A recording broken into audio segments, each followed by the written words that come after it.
Hello everyone, welcome back to Wisdom Crafts. आज हम class 12th के नेक्स्ट पार्ट को डिस्कस करने जा रहे हैं, that is moving coil galvanometer. हमने लास्ट क्लास में गैल्वानोमीटर का फर्स्ट पार्ट कर लिया था, जिसमें हमने देखा था कि वो किस प्रिंसिपल पर बेस्ड है, उसकी जो वर्किंग्स हैं वो किस प्रिंसिपल पर चल रही हैं और कैसे चल रही हैं। ठीक है, आज हम उसी गैल्वानोमीटर का पार्ट 2 करने जा रहे हैं। ठीक है, जिसमें हम कुछ उसके पार्ट्स को डिस्कस करेंगे और आइए चलिए उसे देखते हैं। पहले मैं आपके लिए, आप लोगों के लिए उसके एक डायग्राम बना देती हूँ। ठीक है, आपको याद हो कि उसके डायग्राम में हमारे पास कुछ चीजें थी जो काफी इंपॉर्टेंट है, राइट। वो चीजें थी हमारे पास कि वो कैसे मूव कर रहा है, वो कैसे जा रहा है। ठीक है, पहले मैं इसे ड्रॉ कर देती हूँ। देखो हमने कैसे ड्रॉ किया था उस दिन, हमने एक रेक्टेंगुलर कॉइल ली थी, एम आई राइट। ठीक है, उसमें मेरे पास ये ऐसी कुछ चीज थी। ओके, ये हम बीच में से इसे ये कर रहे थे। ओके, ये था हमारे पास। और हमारे पास, मैंने आपको ये भी, आपको लास्ट क्लास में अगर मैं बताना भूल गई थी तो मैं आपको दोबारा बोल देती हूँ कि उसमें हमारे पास वो था एन नंबर ऑफ टर्न्स भी थे। ठीक है, उसमें हमारे पास कुछ टर्न्स भी थे, वो भी हमें अब डिस्कस करने हैं। ठीक है, अब देखो, अब जब मैं इसे कर रही हूं तो इसका नाम हमने क्या दे रखा था, हमें इसका नाम दे रखा था PQRS, PR और यहां पर S। ठीक है, और यहां पर मैं ये टर्म ले रही हूं A और ये मैंने B लिया था, राइट। मैंने इसे B लिया था। अब मैंने देखा था कि यहां पर n नंबर ऑफ टर्न्स हैं। ठीक है, यहाँ पर ये जो कॉइल है ये n नंबर ऑफ टर्न से मूव कर रही है। ठीक है, और मैंने आपको ये याद होगा कि मैंने यहाँ पर एक एंगल भी बनाया था, that is angle theta, right. मैंने बनाया था ना वहां पर भी, एंगल थीटा हमने वहां पर ड्रॉ किया था।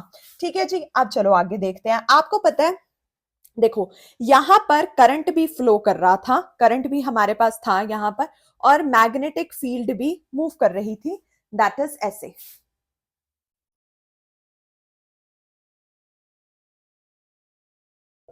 आई करंट मूव कर रहा था। ठीक है जी, देखो अब बात क्या है कि ये जो है ना, ये रेडिली, मतलब कि यहाँ पर जो हमारी मैग्नेटिक फील्ड है ना वो रेडियल है।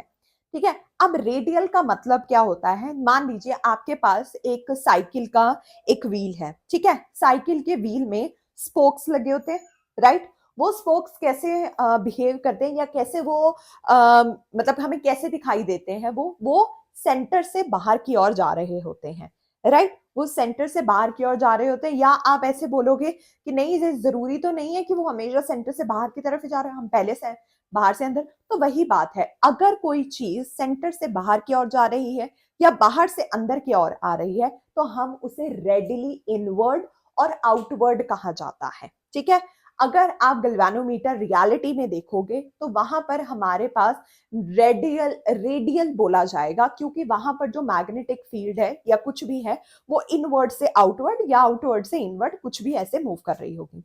ठीक है, जिसकी वजह से क्या होगा, हमारी जो साइड्स होंगी, ये PQ और RS जो साइड्स हैं वो पैरेलली बिहेव करेंगी एक दूसरे के साथ। ठीक है, जिसकी वजह से, रेडियल होने की वजह से, ये जो दोनों साइड्स हैं PQ और RS, ये दोनों क्या बिहेव करेंगी, ये पैरेलल बिहेव करेंगी। ठीक है जी, यहां तक तो आज आप, आई होप आपको यहां तक तो अच्छे से समझ में आ गया हो। ठीक है, अब जब ये रेडिली इनवर्ड ये बिहेव कर रही हैं तो देखो, तो अब हम क्या करेंगे, देखो इन्होंने रेडिली बिहेव कर लिया। अब आपको पता है कि यहां पर टॉर्क भी प्रोड्यूस हो रहा होगा। ठीक है, टॉर्क क्यों प्रोड्यूस हो रहा होगा, जब देखो पहले मैं आपको बताती हूँ कि जब मैग्नेटिक फील्ड स्प्रेड आउट हो रही है फ्रॉम द सेंटर, जैसे मैंने आपको बोला कि spokes of the wheel, right, उसकी वजह से हो रही है, जिसकी वजह से क्या हो रहा है, हमारे पास जो कॉइल है, वो कॉइल का जो फ्लैट सरफेस है वो ऑलवेज पैरेलल रहेगा मैग्नेटिक फील्ड के। ठीक है, क्या रहेगा, ऑलवेज पैरेलल रहेगा मैग्नेटिक फील्ड के। ठीक है, जब करंट फ्लो करेगा कॉइल से तो दो ऑपोजिट साइड्स कॉइल की वो फील करेंगी equal but opposite magnetic forces को, ठीक है। तो ये जो दो फोर्सेस होंगी ये डू नॉट लीव, मतलब ये मूव नहीं करेगी कॉइल फॉरवर्ड और बैकवर्ड, पर ये क्या करेगी, ये कपल बनाएगी, ठीक है। ये कपल बनाएगी जो कि अब जैसे ही मैंने एक वर्ड बोला कपल, तो उसका मतलब क्या है कि वहां पर टर्निंग इफेक्ट होगा, ठीक है। वहां पर क्या होगा, टर्निंग इफेक्ट होगा। टर्निंग इफेक्ट का नाम, हमें टर्निंग इफेक्ट किसको बोला जाता है, टॉर्क को बोला जाता है, ठीक है। तो ऑब्वियसली यहां पर अब टॉर्क प्रोड्यूस हो रहा है, अब हमें वो टॉर्क का फॉर्मूला लिखना है, ठीक है, कि टॉर्क का मतलब क्या है वहां पर। चलिए देख लेते हैं, ठीक है। ये तो हो गया हमारे पास। अब मैंने आपको बोला कि वहां पर टॉर्क प्रोड्यूस हो रहा है, ठीक है।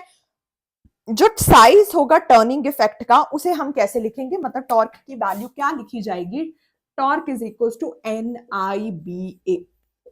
एन क्या है, नंबर ऑफ टर्न्स, आई क्या है, करंट फ्लोइंग, बी क्या है, मैग्नेटिक फील्ड, और ए क्या है हमारे पास, area of rectangle, that is A into B, ठीक है। यहां तक समझ में आ गया आपको, ठीक है जी, यहां तक तो आपको अच्छे से समझ में आ गया हो, ठीक है। अब उसके बाद ये जो रीस्टोरिंग टॉर्क है ये इंक्रीज होगा जैसे जैसे एंगल इंक्रीज होगा, ठीक है, जैसे जैसे एंगल इंक्रीज होगा।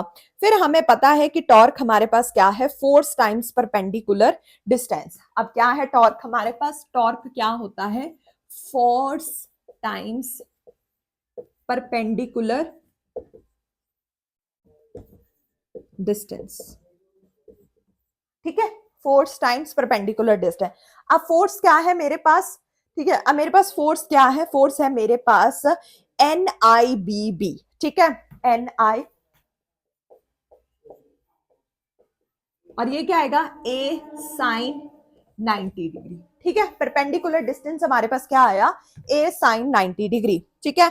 अब A साइन 90 का मतलब क्या हुआ, 1, ठीक है। तो क्या बचा हमारे पास, NIBAB, NIABB,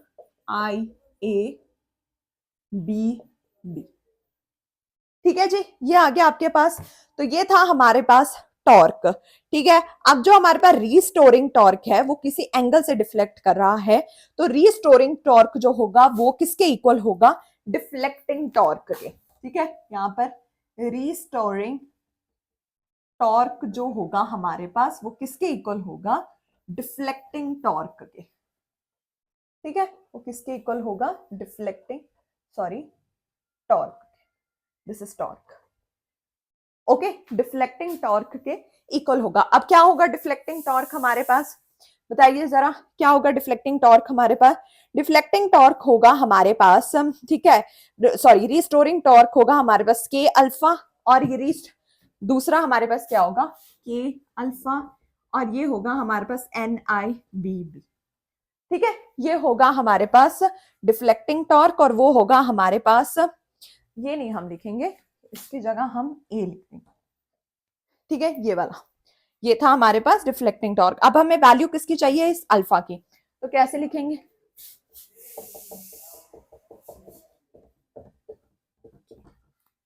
ठीक है। तो इसका मतलब क्या है, जो हमारा ये अल्फा है ये डायरेक्टली प्रोपोर्शनल है किसके, आई के, मतलब करंट के।